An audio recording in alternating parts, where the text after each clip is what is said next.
Muito bem, estamos então iniciando o nosso programa Economia e Desenvolvimento dessa semana. Quero mandar um abraço ao pessoal da região metropolitana de Porto Alegre e o pessoal que está na praia lá. Eu tenho uma audiência muito boa lá, nós temos uma audiência muito boa, Lília, em Capão da Canoa. Tem muitos aposentados, colegas meus que saíram de Porto Alegre e estão morando em Capão da Canoa, sobretudo.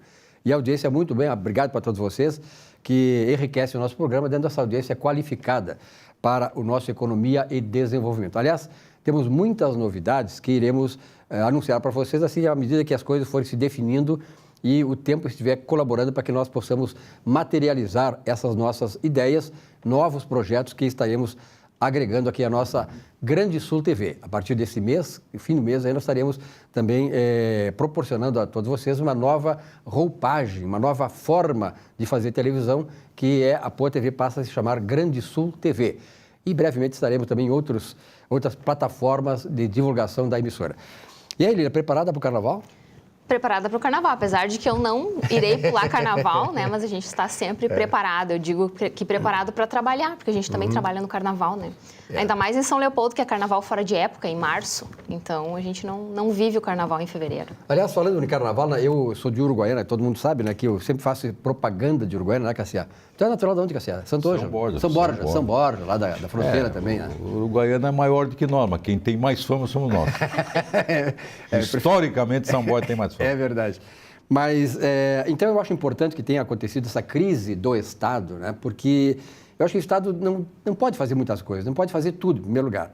E a questão do carnaval, por exemplo, em Uruguaiana tem o carnaval fora de época, carnaval, né? que foi o que primeiro aconteceu lá aqui. Agora, quem vai a Uruguaiana, o povo lá está na miséria, a prefeitura não tem dinheiro para pagar a conta da água da cidade, quer dizer, da prefeitura, do prédio da prefeitura. Então, eu acho que realmente neste momento chegado a hora de se rediscutir essas coisas.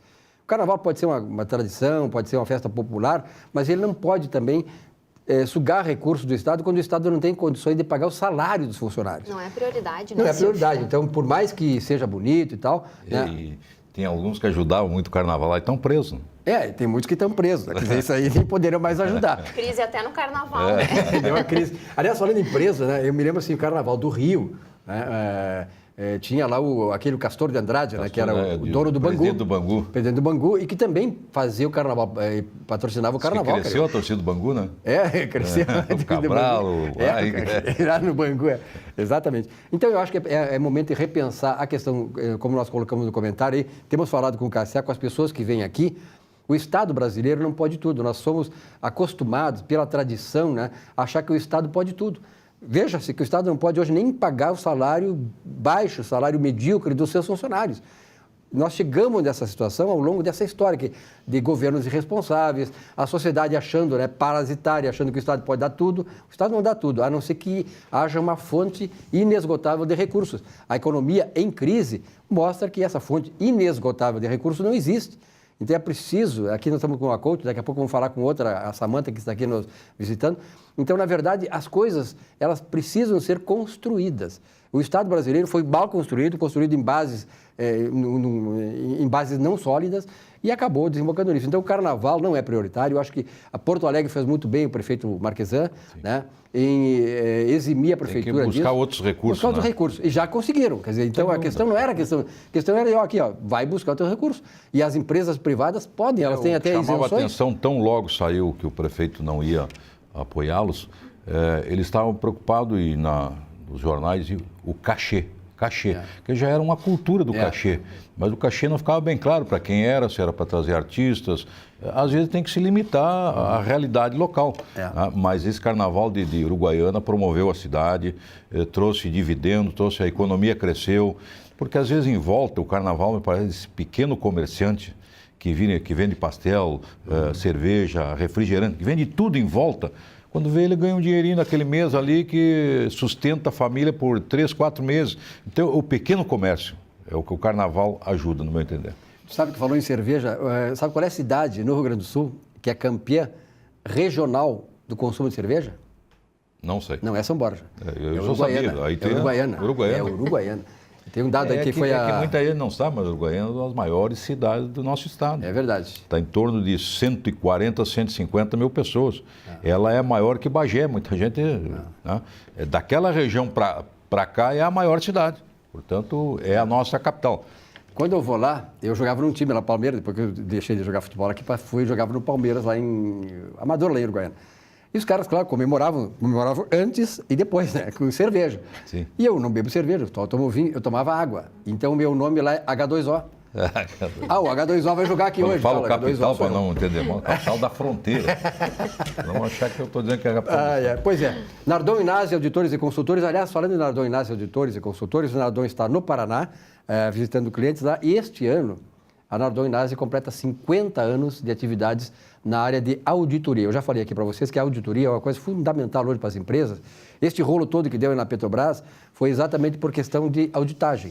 A questão de uma auditoria que não foi eficiente, nós sabemos, né? E que acabou dando todo esse problema. Então, a empresa hoje, a empresa séria, está responsável, empresa de capital aberto ou não, ela necessita hoje de auditores. Então, parabéns a Nardon Inácio Auditores e Consultores, né? Onde eu comecei a trabalhar, viu, Lili? Estava fazendo meu curso de economia e comecei a trabalhar lá como auditor. E realmente a auditoria cresceu muito e hoje é fundamental para as empresas. Planalto, conectando destinos e conectando pessoas. Estarei ainda em Uruguaiana agora pela Planalto, claro, né? Ônibus é uma grande empresa. Exatamente. É o que faz a Samboy. Samboy também, né? Eu sou daqueles que entro aqui e acordo lá. Só não acordo lá porque dá aquela parada em Santa Maria, na madrugada. A pior coisa é interromper o sono. Né? Não, tem que ver um Mas é um bom transporte. Agora tem aquele misto ali. Né? Pode, as primeiras poltronas, até a 10ª, é leito. E depois, então, foi uma grande alternativa. Aqui é uma cama de casal. Outro dia eu vi de Uruguaiana, olha, uma cama de casal aqui lá, pelo amor de Deus. Bom, só a Planalto pode oferecer isso para o nosso público, né? Nossos passageiros. Sulpetro em favor da revenda do consumidor gaúcho e celulose rio-grandense. Grandes novidades da celulose rio-grandense, que hoje, se não fosse a celulose rio-grandense, essa metade sul do estado aqui estaria muito mais pobre. Né? Hoje a celulose dá empregos direto para 10 mil trabalhadores na fábrica aqui em Guaíba e muito mais para essas regiões. Se identificou com o Rio Grande. Exatamente, Parabéns ao Walter Lídio Nunes, aí, o Francisco, da área do marketing da celulose rio-grandense. Bom, agora vamos conversar um pouco, né, sobre política, né? Mas o que eu quero falar hoje não é política. Eu quero falar do Banrisul. Também uma coisa política. Porque é o seguinte, a gente que é do interior e é da capital também, vamos fazer esse ano 40 anos, dia 20 de maio faz 40 anos que eu estou aqui. 67, eu vim para cá também. Teu glorioso, tá? Grêmio Futebol Porto Alegre, depois virei vereador, deputado, vereador de novo, radialista. Aqui foi a minha vida. Aqui eu casei, aqui meus filhos nasceram. Automaticamente é a minha cidade. Eu estou mais aqui do que em São Paulo, parece mentira. Mas eu quero falar do Banrisul, porque aqui na capital se tem uma ideia de que o Banrisul, Lilian, é só para fazer crédito consignado e pagar funcionários. Tá? Mas o Rio Grande não é só capital. Ele tem crédito imobiliário. No interior, o maior fomentador da economia, eu fui funcionário da cooperativa, quando São Borja era a capital da produção do Brasil. Trigo, soja, sorgo, milho, linho, tudo. Tá? Rica. Tá? Além do Banco do Brasil, que fomenta os grandes, que tinha naquela época uma carteira farta, tá? E o Banco do Brasil, portanto, tem são coisas diferentes. O Banco do Brasil é diferente da Caixa, como o Banrisul é diferente dos outros dois. Senão não teria por que tê-los. Tá?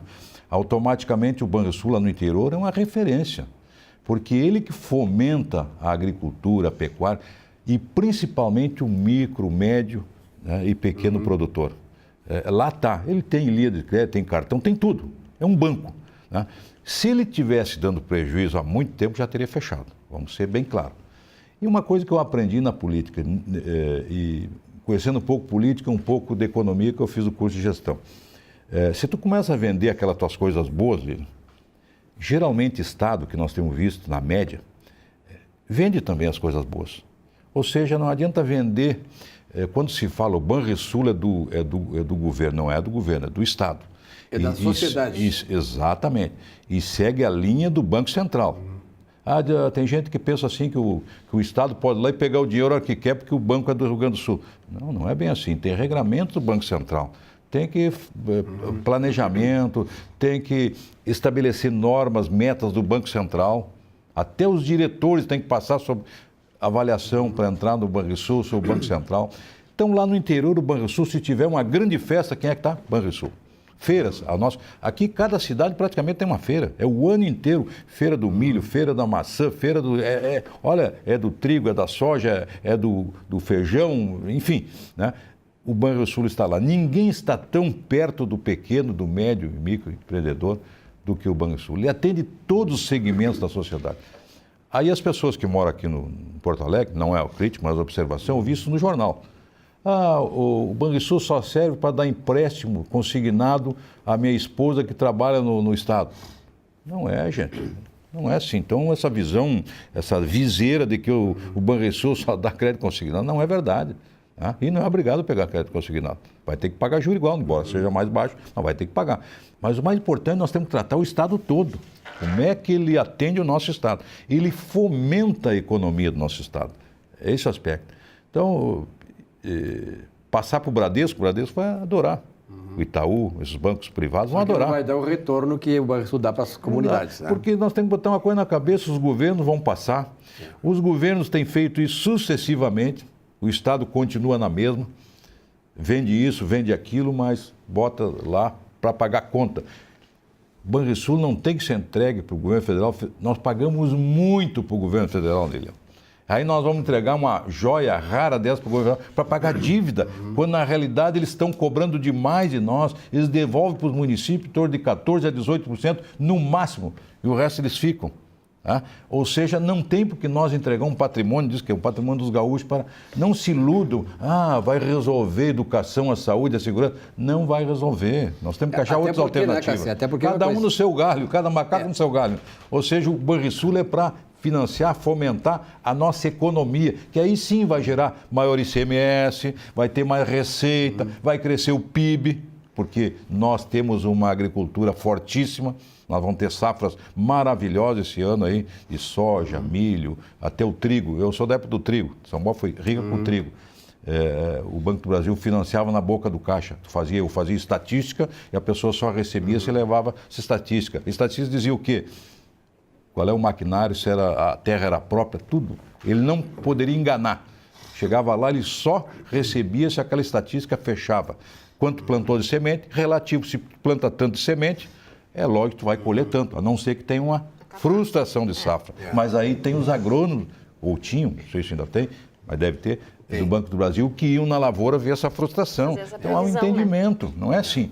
Mas o Banrisul tinha outra tarefa, que hoje é muito mais importante, porque a maioria das nossas plantações, exceto essas grandes plantações que estão na fronteira, que estão em municípios grandes como São Borja, Santiago, Alegrete, Santa Vitória do Palmar, que entra aí o arroz, municípios de grandes áreas, aí tem esses grandes produtores, que é de arroz, de soja, o milho já diminui um pouco. No mais, é o pequeno produtor que às vezes começa a fomentar no pequeno município, que é a maioria do nosso estado, a gente tem que dizer isso, dos 497, a maioria não tem 15 mil habitantes, mas em pequenas terras fomenta, e aí vem o financiamento. Negócios, né? Tá? Então, eu acredito que tem que ter essa noção. Mas não pode ter essa noção, só o Banrisul é da capital. Não é, o interior, a maioria está lá. E fomenta. O mais importante é no interior. Aqui é mais crédito imobiliário, crédito consignado, cartões de crédito, etc. Mas lá no interior é que fomenta toda a nossa potencialidade, que é a nossa economia, agricultura, e, aliás, pecuária, faz uma função pequeno, também principalmente. De fixar o pessoal lá nas comunidades, né? Sem dúvida, aí sim, ele vai chegar lá, imagina chegar, e eu quero, manda fazer um plebiscito aí, eu duvido passar. Porque nós vamos fazer uma campanha mostrando isso para a gente que não conhece o Banrisul, não conhece o nosso estado. Eu sou de Porto Alegre, sou de São Borja, sou do estado. Eu fui praticamente tudo nesse estado. E depois tem uma coisa, então né, eu não vou me apaixonar pelo governo federal que não vai me distribuir. Eu vou entregar uma joia rara, sei que não vai. Só para pagar a conta? Não, ao contrário.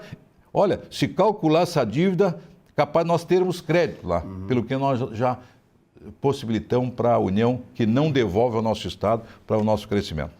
E não é a responsabilidade do Banrisul acertar a questão da educação e da saúde no Estado. Não. O Estado tem o seu próprio orçamento. Não pode. E desse orçamento, exatamente, por lei. Falou, exatamente. 12% é da educação. Do orçamento é que sai a porcentagem para tal e tais áreas. Exato. 12% é a saúde.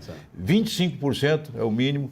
Para a educação. Pode colocar mais, não tem problema. Mas está lá estabelecido. Sai do orçamento do Estado. Exato. As pessoas pensam que tu pode pegar, tirar do Silvio e dar para o Cassia, do Cassia dar para ali. Não pode. O orçamento tem ali uns níveis de percentuais que são correspondentes ao que está na Constituição. Então, as pessoas têm que se informar mais. E o Banrisul não vai resolver, o Silvio colocou bem, ele vai resolver outras questões, que é fomentar a economia do nosso Estado para aí sim gerar mais recursos, gerar mais emprego, gerar mais renda, principalmente para as pessoas que mais necessitam. Cassião, uma bela semana de trabalho para ti e melhores dias para o nosso time, né?